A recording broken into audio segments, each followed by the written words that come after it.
You don't want to be enlightened with some erudite conversation. You want crazy shit.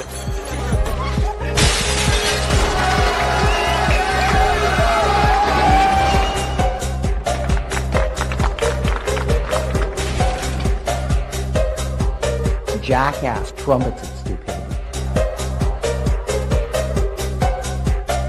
No one encourages anyone to get intelligent. You know, it's just not cool. Being stupid is an attractive quality.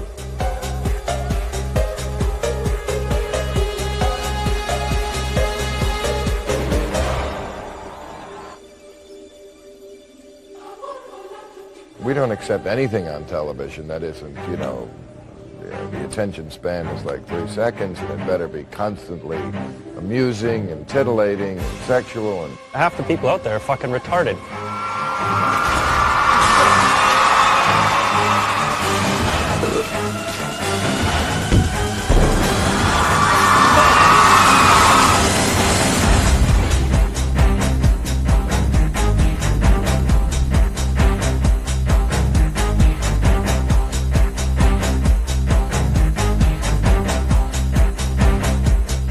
I think it's something to do with people feeling better if they look at other people who are in a worse state themselves.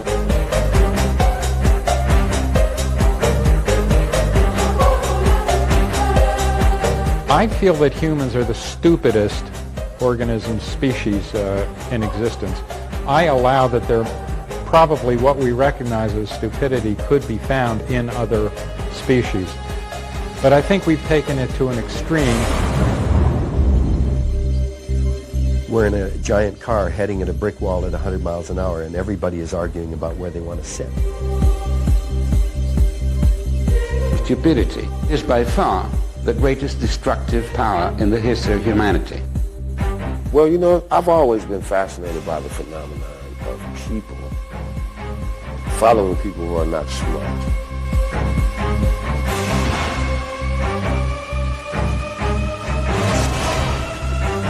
This is W's world. Called the President of the United States a moron. A moron. Moron. Moron? He's not a moron at all.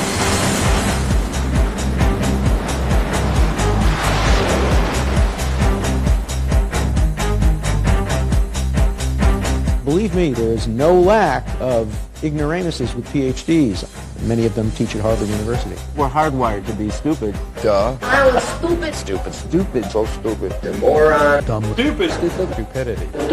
Stupidity. Ignorant. Proud of what you don't know. Everybody says, I think for myself. Nobody tells me what to think. And then when you interview 50 people who all say the same thing and all say they think for themselves and nobody tells them what to think, you realize all of these people are actually Stupid. Einstein said that the universe and stupidity are infinite.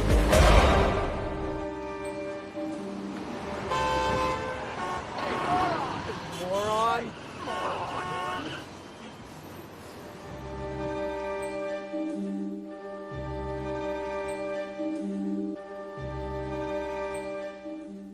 How do you know stupidity when you see it? Well, it's actually fairly difficult to define because you could think, well, somebody could be doing something, you could say, well, that's stupid, when really it could be ignorant, or somebody could be, I don't know, just going out of their mind, and you could say, well, that's not really stupid, now they're just crazy. And so it's really, it's hard to define. stupid. I really don't know. I don't know about that because everybody made mistakes, nobody perfect. I can't really say what I think is stupid, because again, that'd be my opinion. Stupidity is not so cut and dry. For one can be educated and they can at the same time be stupid. It just can't be defined. There really, I don't know, there really is no definition of stupid, because something could be smart for somebody but not, you know, stupid for somebody else, you know. Stupidity to me would be an inability to function in the reality of the world as a whole, you know? Like, I wouldn't, oh shit. And so it's really, it's hard to define. You can't, I mean, I don't even know what the definition is, so I really can't say, I can't define it. People see stupidity everywhere. Everything is stupid. But few can define it. People call each other Idiot. Imbecile. Moron! but few know what the words actually mean. When it comes to stupidity, we're actually quite ignorant. So how do you make a movie about it? I'd had some personal experience. I'd done a lot of stupid things in my life. Well, keep your resume on file. Throughout my life, a lot of people had assumed I was stupid. In public school, I failed a grade. I was put into remedial English, and I even crapped my pants one of the first days of school. I thought my name might be Stupid! He said you're stupid! My brother is a fucking idiot, and I've had... I worked as a reporter. Welcome to UFO land. And as a two-bit actor. I told you twice. Quit kicking me in the head. Strangely enough, my biggest success came when I played a moron. Eddie, you're going on a mission. Only one man is dumb enough. One man.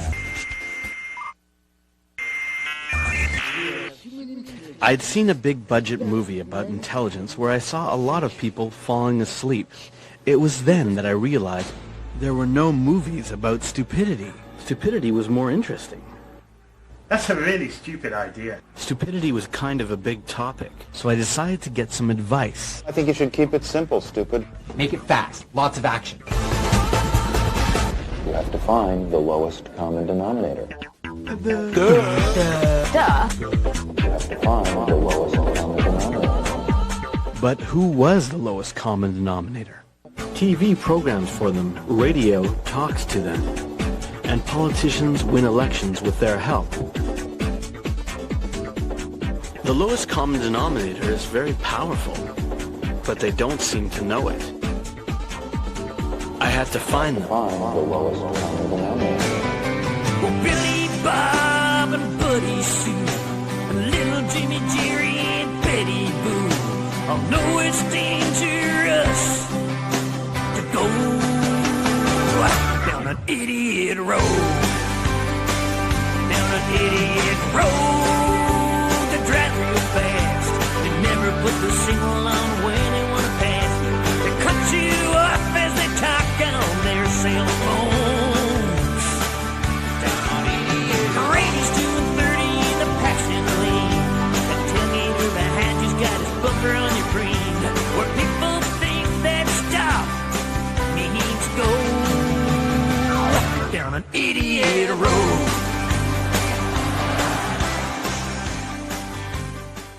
We live in a world that can make us more intelligent than ever. We have more books, more movies, more information than we could possibly use. We have incredible knowledge at our fingertips. Almost anyone can be a filmmaker, or a radio station, or an international publisher. We have thousands of universities, tens of thousands of channels of TV, and millions of websites, and almost as much freedom as we want. We have more potential than ever. So how come so many of us would rather play dumb?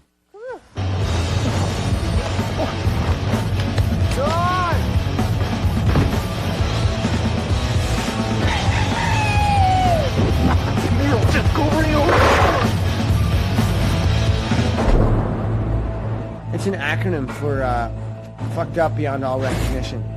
So, where does it come from? As far as I know, it's a war acronym for when they got to a situation and they had to quickly describe it. It's FUBAR.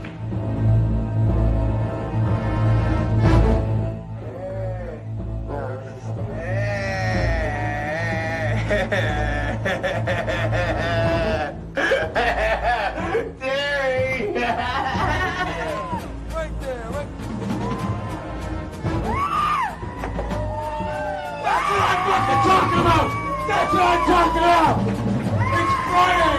And there is no Saturday if you do Friday right! Through history, you'll find lots of people playing parts just because that's where they've been. Like Marilyn Monroe, for example, played a really dumb, ditzy blonde, and she was actually quite intelligent as well.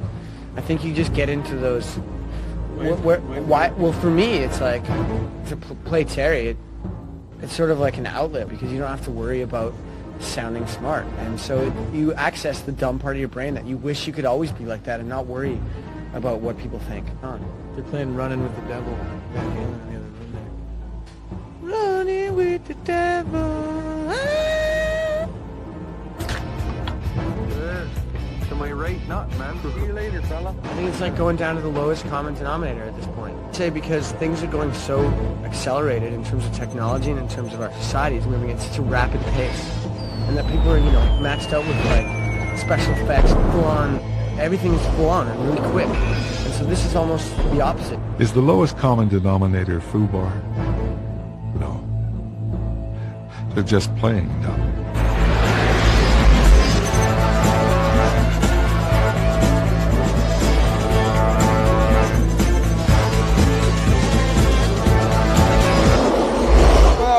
The lowest common denominator could be a number of people. It could be the family man. What's a moron? A homeless person, I would have to say. Anybody that can't keep a job, anybody that has to rely on alcohol or drugs to keep going. What about an idiot?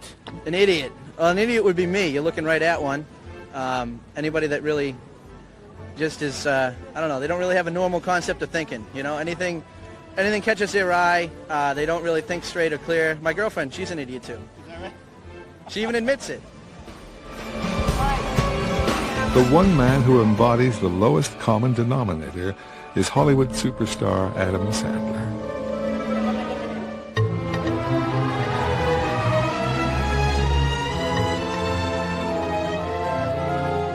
Adam Sandler is probably not dumb at all.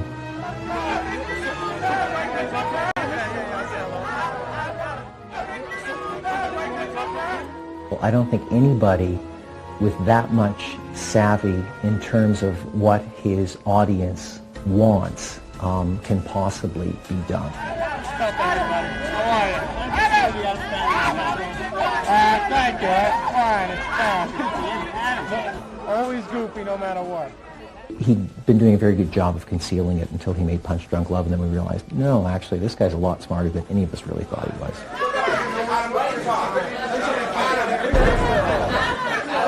I know in my heart I've always been pretty, I've worked hard at trying to make funny movies, and I believe in my movies, and I know critically, a lot of critics object to what I do. I did a few interviews for some magazines. I remember reading the article after hanging out with this person that I didn't know, shared my life with him and talked with him and let him into my home and know about my thoughts and whatever. And then I would read the article and I would hear, this guy's a moron. And Adam Sandler's kind of an interesting example because he plays those lowbrow characters, but he's probably smart enough to know what sells. Stupid is funny, basically, because people find that funny. People will stand up and say, I'm poor. They'll stand up and say I'm short. They'll stand up and say I'm bald. They'll say I'm powerless. They'll say I have a crappy job. They'll admit all sorts of things about themselves. I'm a fucking worthless piece of shit. But you very rarely find anyone who will stand up and say I'm stupid. I don't understand a lot of stuff. So therefore, it's just funny when you see someone else and it's stupidity. Go!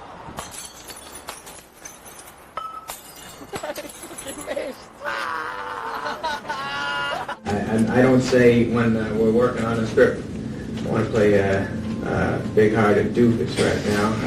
I usually say, I want to write a movie that I think is pretty funny. Adam Sandler is a very smart guy. And so actually some of the stuff that he does is quite smart. It's just that we have to keep the smart level down here somewhere, Would a smart guy play dumb to get ahead? Always goofy no matter what.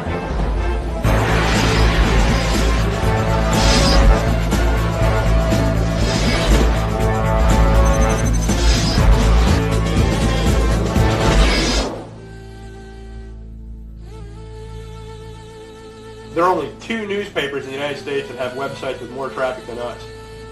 The New York Times and the Chicago Tribune, that's it. We're ahead of everybody else. I hesitate to say going to FARC would be where you would find out more about human nature, but I'm afraid I'm right. It's just sad but true. I think they're worried that we're coming down from some kind of a high point where we had pure news 100 years ago and we're just fully letting it slide.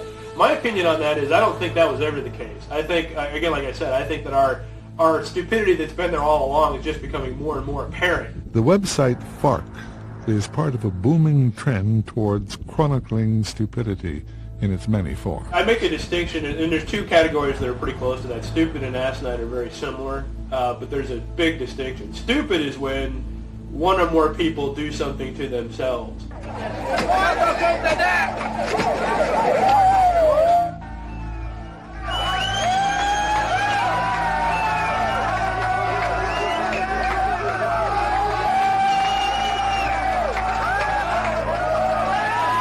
Asinine is when they do it to somebody who just is walking by.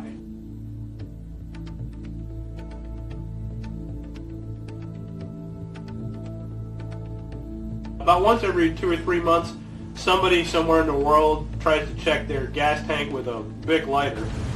About once a week, somewhere in the world, somebody gets their penis cut off.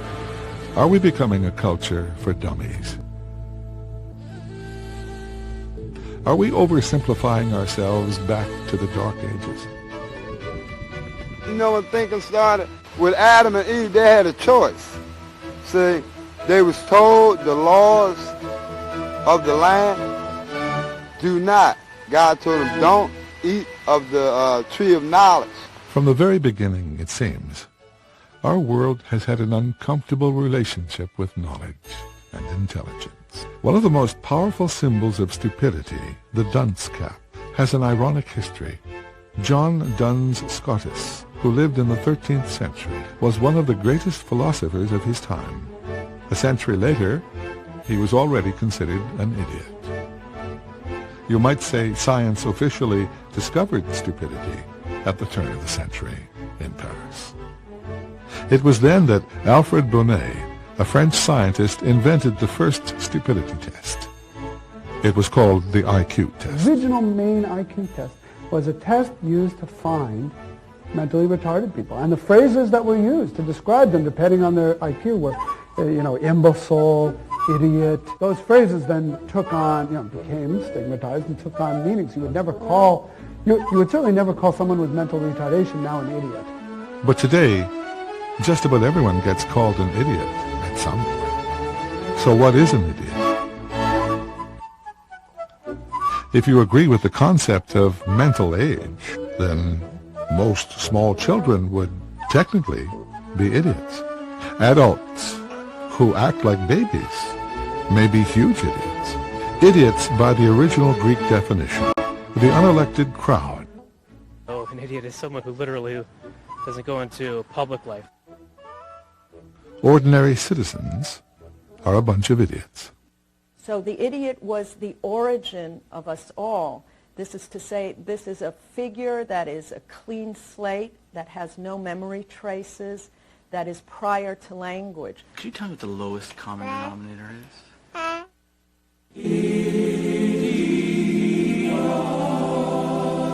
But Bonnet's IQ test also put the word imbecile on the map. An imbecile ranked just slightly higher than an idiot in IQ result. If your IQ was 0 to 25, you are an idiot. 25 to 50, you were an imbecile. A French invention, the imbecile was more mobile than the idiot. Because the imbecile could move, imbeciles are often associated with action, falling down the stairs, dropping things, causing accidents, or killing themselves. There are raging imbeciles and total imbeciles.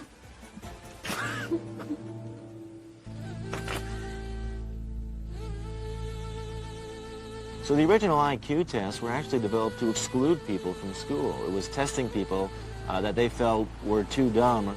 But for the psychologists of the time, idiot and imbecile were not enough. So a new kind of stupidity classification was created.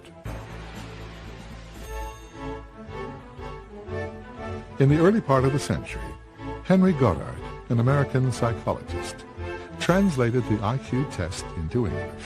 It was a huge hit in America, and soon almost the entire population was being tested. And the IQ test became the dominant judge of human intelligence.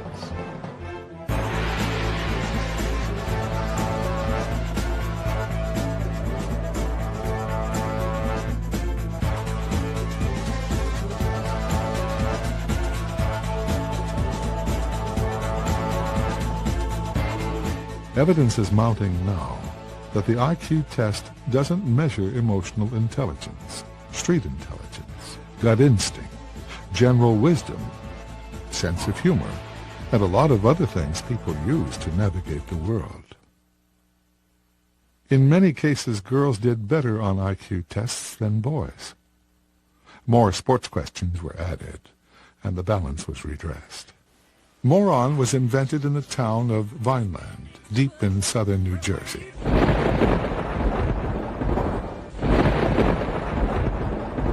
Well, on the grounds of the training school, we had a research laboratory, and that's where Dr. Goddard worked out of. So since a majority of his work took place out of that facility, which is no longer standing, unfortunately, I would imagine that's where that term was established, just a matter of 100 yards or so from this facility. 1910. In 1910, Dr. Goddard proposed the term moron to identify higher-level individuals that were formerly labeled feeble-minded. In those days, children that were not very intelligent, put them in a closet, you put them in the attic, and, they were abandoned. And he thought that he could train them. So he started giving them special attention, and he was so successful that he decided to enlarge the operation. In the old days, a moron was a person that had a low IQ, but might be a very nice person, might be very sensible, might be very reasonable, may be a very great person. But now, moron is derogatory. What are some of the big inventions that were developed here in Vineland that you know about? The big inventions? The biggest one was probably I have not a clue. They invented the word moron here. I'm sorry? The word moron was invented here. No. Invented the word moron. Wow. No, I did not know that. It's surprising that we use that word a lot. Don't know that it come from here, though. That word was invented here in Vineland. Well, I don't know that. Do you know that? Moron. What is moron? Yeah, that's cool. Moron. Yeah. You use that word? You never used that word? Nah. You never used the word? You never use the word? See, that's the white folks' word. Isn't that an interesting fact that the people in Vineland have very little concept of this? I think they should give everybody a day off, make it moron day. Everybody get a day off for work. You know what I mean? Like that. Moron day, But just make a note that people in Vineland are not morons, but we just celebrate that day because the word was made up in Vineland. How does it make you feel that Vineland is the home of the word moron, invented the word moron? Kind of stupid. I think they were trying to prove how heredity was the basis of intelligence. If your mother is stupid and your father is stupid, you're going to be stupid. It's one of these things. Goddard believed stupidity was genetic. Stupid parents would have stupid children. Goddard believed that America was being quietly flooded with morons, imbeciles, and idiots. On Ellis Island, Goddard personally IQ tested immigrants. Millions of these people were coming in every year. So the pressure is on the sociologists of those days to come up with something where they could say, yeah, this guy is okay. I mean, he does have a brain. Thousands of immigrants, many who didn't speak English, were labeled morons and deported. Later, Goddard is said to have regretted publishing his books about genetic stupidity. Although he later recanted his theories, Goddard's books were translated into German, where they inspired, among others, the Nazis. Morons were some of the first Germans sent to the gas chamber.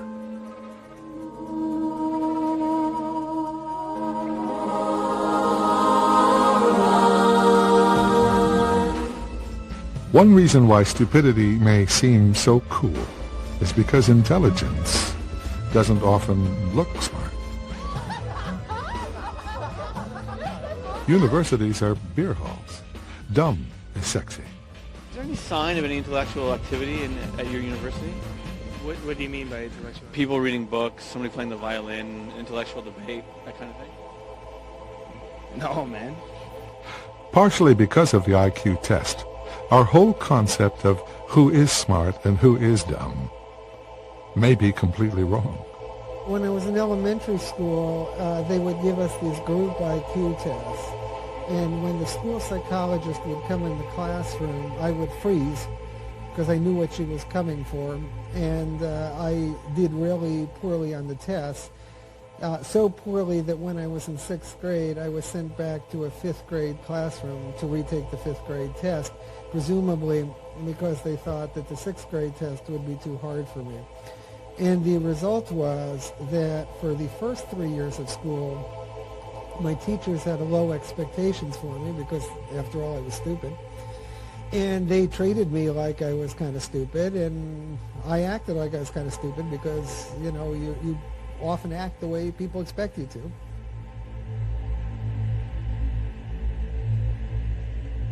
This is part of a more general trend in psychology, I think, historically, where we've been very deficit-focused. We focus on what's wrong with people, whether it's what makes them stupid or what makes them have sad moods or what makes them have delusions and hallucinations or what makes them violent. We don't focus much attention on what makes people happy, what makes people live a rich life, what makes people have great relationships, what makes people peace-loving. What's the point in going to school if the world doesn't want you to be smart? In fact, that's a lot of what education is about from the very beginning. It's to make you passive and obedient and not to raise too many problems and so on. So yeah, there are efforts to control people and make them more stupid. But really, it's just a very narrow slice of what it means to be smart that happens to be a good predictor of how people will do in school and other scholastic settings. But there are many other ways to be smart in this world. With the popularity of the IQ test, science clearly identified the dumb. But what about people with high IQs? Are they beyond stupidity? The initial idea for the book was during the Clinton administration because there seemed to be so many smart people in both parties who were acting in stupid ways. When you're talking about people doing the kinds of stupid things like you'd see at Enron, they commit 4 fallacies. They've been so rewarded in their lives that they become very focused and centered on themselves, and they stop caring about outcomes for other people. The second fallacy is what I call the omniscience fallacy, and that is most of these very smart people surround themselves by sycophants.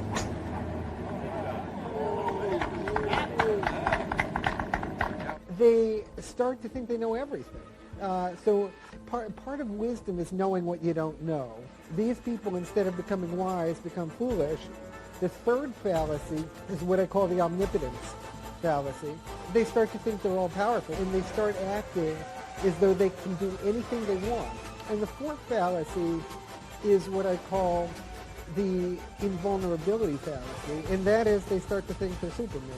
So if you put those 4 fallacies together, what can happen is that very smart people start to do incredibly stupid things.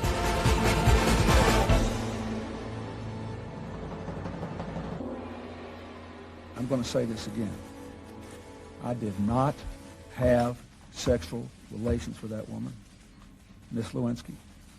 I never told anybody to lie, not a single time, never. All of these people, by any standard, would have done very well on IQ tests, SATs. Why didn't I just stay overnight?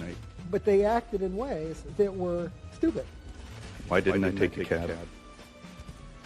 There are no sensible answers to those questions. How could I have been so stupid? Is it possible that we're all stupid? Stupidity and intelligence had nothing to do with education. Education is terribly important.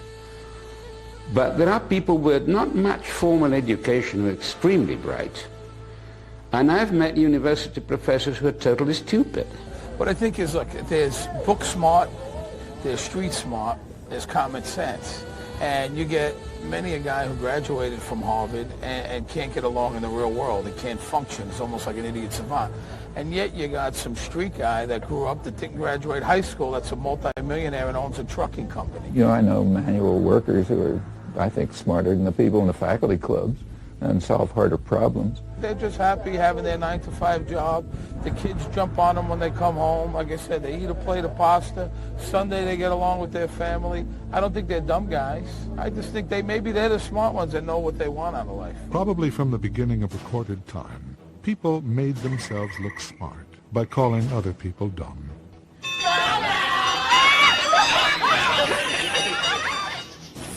But few things make us feel smarter than distancing ourselves from cavemen. In urban human circles, a monobrow immediately denotes lower intelligence. What was it like to wear those kind of eyebrows? It was like, I don't understand the question. You stick them in and you go to work. I guess, how did it make you feel? Did you feel more intelligent or less intelligent? No, it didn't make me feel more intelligent. It made me feel more hairy.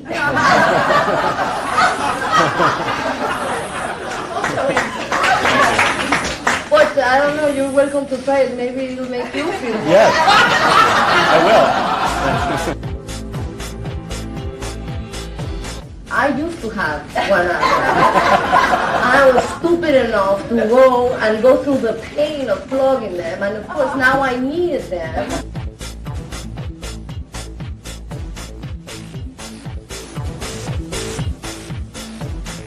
The rise of the Internet heralded a grand new age of new media, new technology, and new intelligence. The low-cost, high-access Internet is going to cause an explosion of information and officially empower intelligence. Decline of the information age. I think people want stupid media as a break from all this information influx that they're getting. You just like bombarded with so much information anyway, so you don't really want to know about important things anymore. You just want to see, slapstick. You want to see some tits and ass. You want to see some slapping. You want to see some people hurting each other on TV. You just want it, and we're giving it to them because it's just getting easier and easier to make stuff. And it's also, on the other end of it, is that there's just so many avenues for immediate release of information. And when you're all about immediacy, you run out of things to say. And when you run out of things to say, you just say the stupidest things. Is the Internet a virtual lowest common denominator? If our culture is hooked on stupidity, and if stupidity can be dangerous, should we be worried that there is hardly any research on this subject? Surprisingly, there are few books. All the academic texts ever written on the subject could barely fill half a shelf. Up until now, there's been almost no study by serious academicians on stupidity. Most of the books that have been written, and there are only about 7 or 8, are really anecdotal books. They just really give you a whole string of examples of stupid behavior. And they're interesting books, they're amusing, they're fun to read. But everybody knows there's a lot of stupidity. That's nothing new. And when you read all those books, you don't come out really having learned anything other than that more stupid people than you realize. I've never found anyone who had a decent definition of intelligence or stupidity. We don't really know what it is, but it's there. We're scared of it. I mean, is there any systematic study of stupidity, or has there ever been? Not that I know of. Well, I had a great deal of trouble getting the book published because publishers just wouldn't touch it. 20 years ago, stupidity was an absolute taboo topic. It just was not popular at all.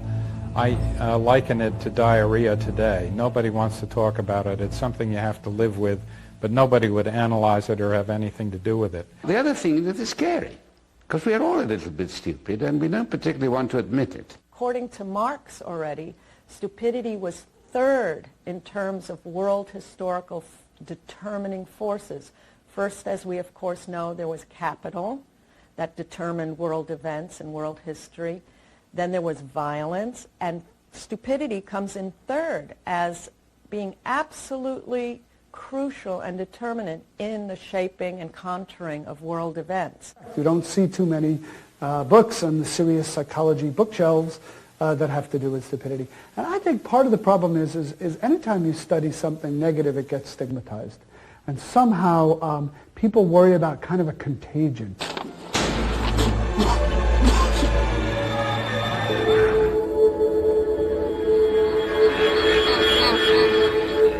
What, you think you're so smart that you can see a distance or establish a distance between yourself and stupidity? Or are you so stupid that you don't even know you're stupid?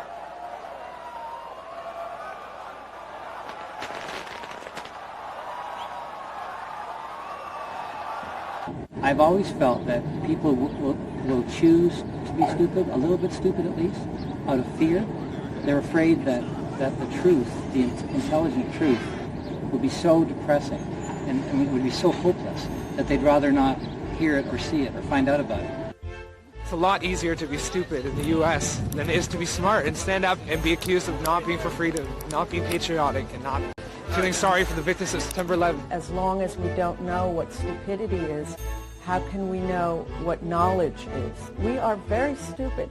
Einstein said that the universe and stupidity are infinite, but he's not so sure about, he says, Einstein says that the universe and stupidity are limited, but he's not so sure about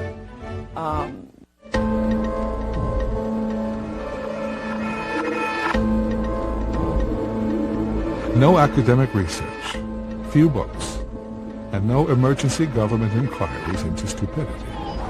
With a modern kind of energy, stupidity has gone from a taboo topic to prime time entertainment. We're living in the lowest common denominator's paradise. TV shows are competing to see which is the stupidest. And of course, the most primal concept wins.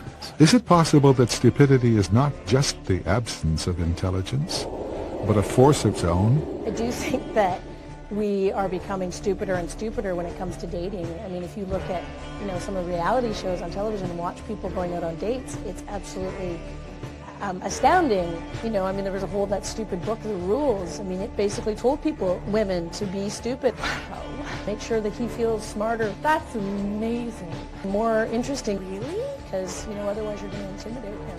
I mean, part of it is our silly pandering to the youth.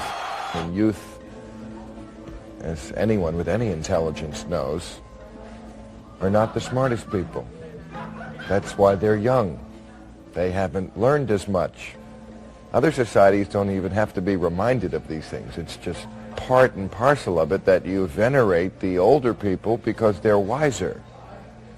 Duh. Programming that tries to appeal to the lowest common denominator, that's simplistic. Are you dumb? Equilibrate. Lowest moments is often effective in bringing more audience to the set. Sex and violence. It's an angel. They have these intense research screenings, so if this person doesn't like this and this person doesn't like that, and don't offend that group, and don't say this, and don't do that, and don't do this.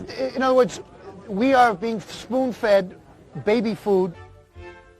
Many people accuse the world's greatest film industry, Hollywood, of deliberately dumbing people down by appealing to the laziest, dumbest responses in all of us. Perfect bodies making perfect love in a perfect world. There are two ways in which Hollywood infantilizes the population. One is by only feeding us a diet of children's stories. But another way is by so controlling the publicity and distribution of art in general. Their power is so great that they manage to squeeze out most other forms of art. Obviously, there's a real seduction to stupidity. I guess it's the unwritten truth. That's what Hollywood actors in particular are ideally supposed to be, are blank slates. The majority of them have never finished high school, including people you would think, considering their image, would have, like people like Uma Thurman, never finished high school. She has a academic father, but there you are. It's mostly they're discovered, like Keanu Reeves, people like that. It's why part of the time they sort of foster a fake kind of book learning. It's why you'll find them in Vanity Fair and the thing Celebrity Bookshelf, you know, what am I reading now? And it's usually something metaphysical because they don't have the discipline of mind to separate, you know, things that are rubbish. And if you think about it, I mean, what is the age that you need to get discovered by? You need to be a teenager. So you really don't have time to finish your BA and then go off to Europe. You're going to be getting kind of long in the tooth by the time you come back and you're ready for your close-up in Maxim. That's entertainment. What about news? Surely current affairs are not programmed for the lowest common denominator. But first, these government press releases read by a fashion model. Headlines. In the United States now, they're starting to lay music beds on news stories, which was verboten for many, many years, but it's becoming more and more show business all the time. And it's the type of thing that the average viewer, although people are pretty TV literate now, might necessarily notice that there's violins playing in the back during that news piece. The media is about dumbing down. The media is about simplifying. The media is about the 20-second soundbite. I've worked as a journalist for various different media, broadcast and print. And every different magazine and newspaper will have a different rule that they tell you about the age level of their presumed audience. And it's always much younger than the adults you know to be reading it. So in certain extreme cases, I've been told you're writing for a grade 8 audience. At more sophisticated newspapers, I've been told you're writing for a high school audience.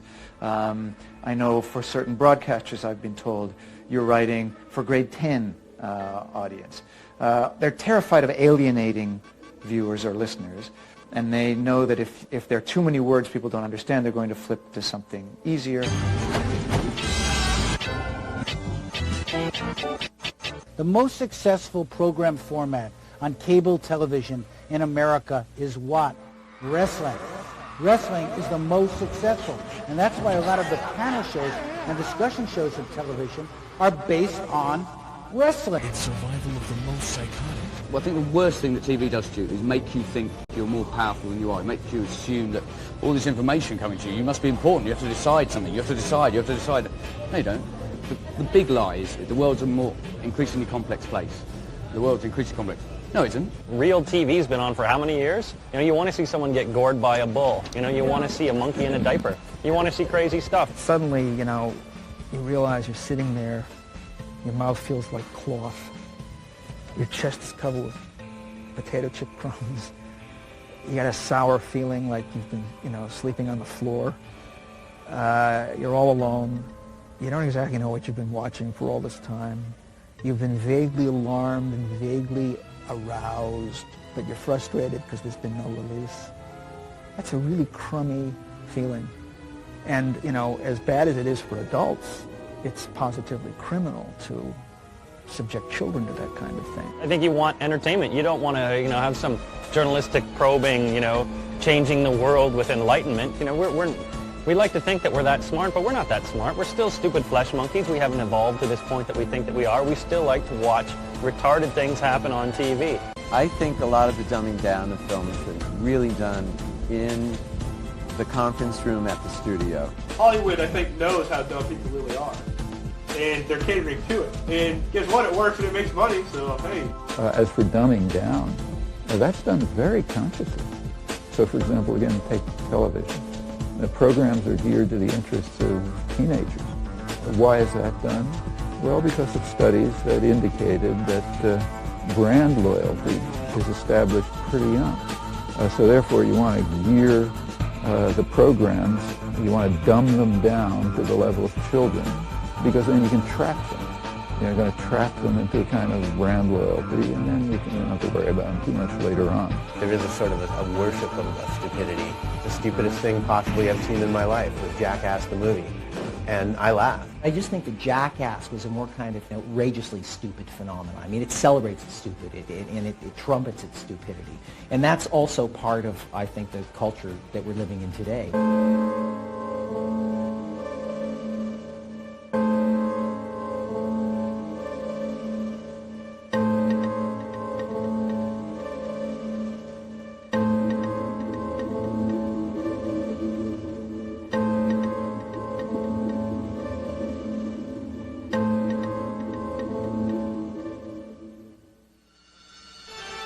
One of the few theories of stupidity to emerge in recent times is the relationship between stupidity and belief systems. Basically, human beings don't really know what's going on. So as a defense mechanism, they often construct rigid belief systems to help them navigate the world.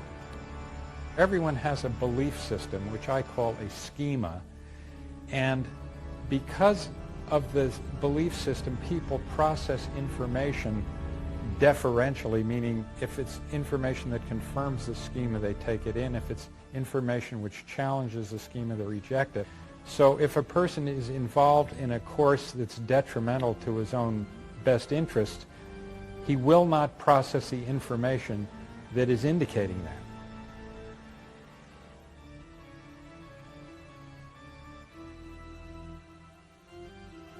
If you have a belief system which purports to explain the way the universe works, and it keeps you from getting a better belief system, then in that sense, religions can be very stupid. They know what God wants. They know what Allah wants. Christians know what the Lord is telling them to do. Orthodox Jews know everything too. The idea that we have the right answer. According to the left, the right is stupid. According to the right, the left is stupid Communist and lacks common sense, which may explain why politics itself so often seems stupid. Because they feel so self-righteous, they insist on imposing their values on the rest of us. As war becomes bigger and more dangerous, it's obvious to everyone that this is something we should bring under control, have we? But war is very stupid, by definition, and we're still at it. We haven't been able, as a community, to get rid of it. Isn't that very, very, very stupid? We know we should. Could the leader of the free world be the lowest common denominator? I intend to find the killers wherever they may hide and run them down.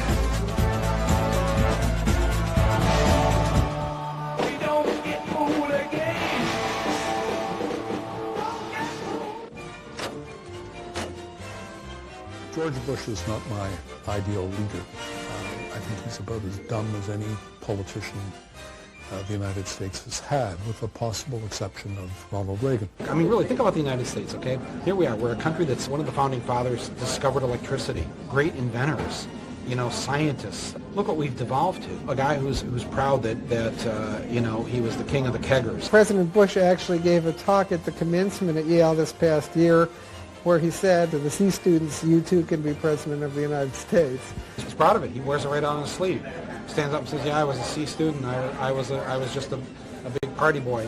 Let me say something about Bush and Bushisms. You know, one of the things I was always struck by talking to him was at the same time as he would stumble over the simplest things, he had a kind of depth of language in other ways. He calls the people of Pakistan's Pakis. I don't think there was ever a moment where it was normal to elect intellectuals to public office. But intelligence has never seemed to be a requirement. We have a president who prides himself on his bluntness. He, therefore, exults in certain propositions. This will be a monumental struggle of good versus evil. That don't add up. They don't make sense, but they sound firm. And it's a struggle between good and it's a struggle between evil. The media will not raise any of the rational questions that real journalists would raise for a rational population of citizens of a democracy. For example, the axis of evil. An axis of evil. Bush used that phrase against the wishes of many of the people around him. He liked it, liked the sound of it. He may not know what the actual axis was back in World War II. The evidence suggests that he doesn't know. It doesn't matter. He liked the sound of it. Three nations, evil, all working together, fine. The mind of the successful politician is a lot more like the mind of the successful artist than it is like the mind of the successful intellectual. It's a job of seeing new patterns and new possibilities, not of analyzing words and data. But I'm committed to reducing the amount of nuclear weaponry. Even within the worldview, the confines of the Bush-Cheney worldview, It was inane. It was stupid. Didn't make any sense, you see? But nobody asked that question. This is what happens. You have an official statement by the president, which is inane and nonsensical. And it's a struggle between good and it's a struggle between evil. The media simply presents it, and the media's sheer presentation has a kind of authority. They raise no questions. They don't make the obvious point. They don't say, wait, whoa, what are you talking about? Because I know what it means to put food on your family. Huh? What the hell was that he just said? We tend, each of us, to think, gee, maybe I'm the only one who thinks this. Or worse, maybe I'm crazy, you know? Yesterday, a senior government official called the President of the United States a moron. He's a friend of mine, and he's not a moron at all. Will the government hold the official who called the President of the United States a moron accountable by demanding his or her resignation? He is a well-educated guy, even though some people don't seem to think he is. He's not well-educated, but he went to the good schools. It's certainly an advantage is not being too smart, because people don't like know-it-all. So for some people, to appear as an average Joe has a lot of benefits. Candidates are not real people. They're trained puppets. So George Bush, for example, who's an elite Yale fraternity boy, is trained to make him look like he's a Texas roughneck. So he has to say heck and gosh and, you know, put a cowboy hat on. He acts as if he's speaking to children. We cannot wait for the final proof. The smoking gun that could come in the form of a mushroom cloud. We don't fall for it. I mean, are we stupid? No! Could the leader of the free world be the lowest common denominator? He couldn't be an idiot because he was elected, although some dispute that. He's not an imbecile because he hardly ever falls down. Bush is not a moron, and to call him that is grossly incorrect. Like Fubar, he knew how to play a regular guy. Like Adam Sandler, he knows how to hide his intelligence. He's a man of action. And he likes war a lot. Would a smart guy play dumb to get ahead? And if so, what does that say about our world? If someone said to me I was an enormous idiot, I would say thank you very much. Well, I got the idea for my book Ignorance is Bliss. Pretty much for my own life, I was sad and confused, and I was trying to find a solution. And eventually I realized that admitting you have a problem isn't the solution, it's the problem. So when you think about something, you're just causing damage to yourself. I thought a lot about thinking, and I eventually decided it was best not to think. My slogan is, a mind is a terrible thing. Unfortunately, since we came down from the trees, the society forces you to think at a very young age, so you have to instill a willful stupidity, which is ignorance. If you saw a herd of cows, people think cows are stupid, I think it's generally agreed. Would those cows be happier knowing that they were cows and that they would be milked and then slaughtered? No, they wouldn't be happier from that. So why would people be happier knowing that their life is pointless? It's actually thinking that has caused all the damage. You don't see fish burning coal, for example, or creating missiles. Fish swim and they do it well.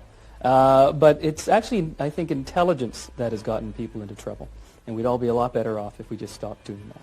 You have to retrain yourself to stop thinking, to stop wondering.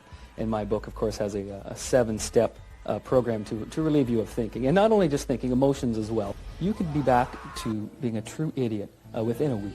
Stop thinking is the first step in my program. It's probably the simplest and the most important. Because if you want to become stupid and ignorant, the first thing you have to do is stop thoughts from entering your brain. You're drunk, and you drive a car, and you have an accident. The natural inclination is to blame yourself for this when it's not your fault. And when you blame yourself, then you start thinking again. So you have to stop that. Instead, you shift the blame to things like the bar, forcing you to drink, car companies for creating cars that could damage telephone poles, and especially the telephone companies for putting telephone poles on the road, which you could run into.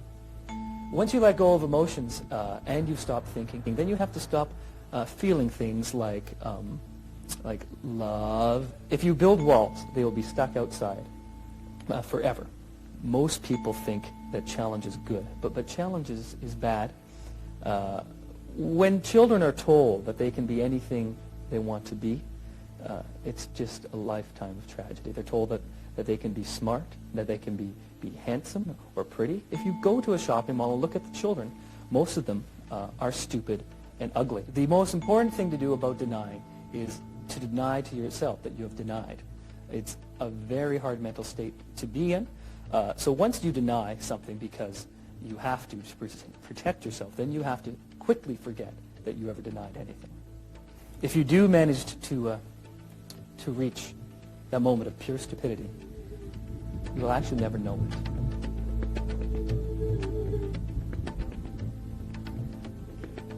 What have we learned today? When it comes to stupidity, we may be a little ignorant. As ordinary unelected people, we may be a bunch of idiots. We really don't know what's going on, but we need to pretend we do. Even the smartest people can be stupid, and sometimes the smartest are the stupidest. Why would a smart person want to watch a stupid documentary? I don't. Because some people who think they're smart are probably stupid, and some people who act stupid are probably smarter than they appear. With so much blatant stupidity in the world, why has there never been an intelligent investigation? I'll tell you. I don't know.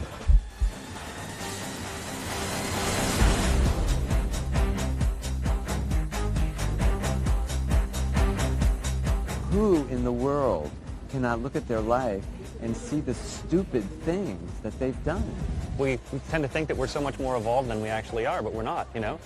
Darwin, I'm sure, still tried to convince Mrs. Darwin to have bum sex. I've done stupid things. I'm sure you've done stupid things. We're really terrified of people discovering that we're stupid. So I just admit it. And you suddenly realize how stupid you really are too often. But once you get familiar with it, it becomes interesting because you start getting more comfortable with the whole idea. It's interesting to me how ashamed most people are of just being. Just being. I shouldn't be falling into despair just because I'm stupid. Well, aren't we all? The lowest common denominators are the viewers, not television itself. First you have to, I think, as a person, just knock it off with yourself and admit what a doofus you are. Doofus at all. I was stupid. I'm stupid. Stupid. So stupid. The moron. Dumb. Stupid. Stunned. Stupid. Stupidity. That's dumb right there. Duh. Dumb. Stupid. Stupidity. And then, I think you can start to get wise then. Really?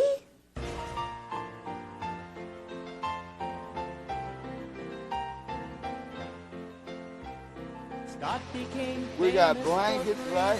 We got the snakes to shake the snow off. Cardboard sucks the water.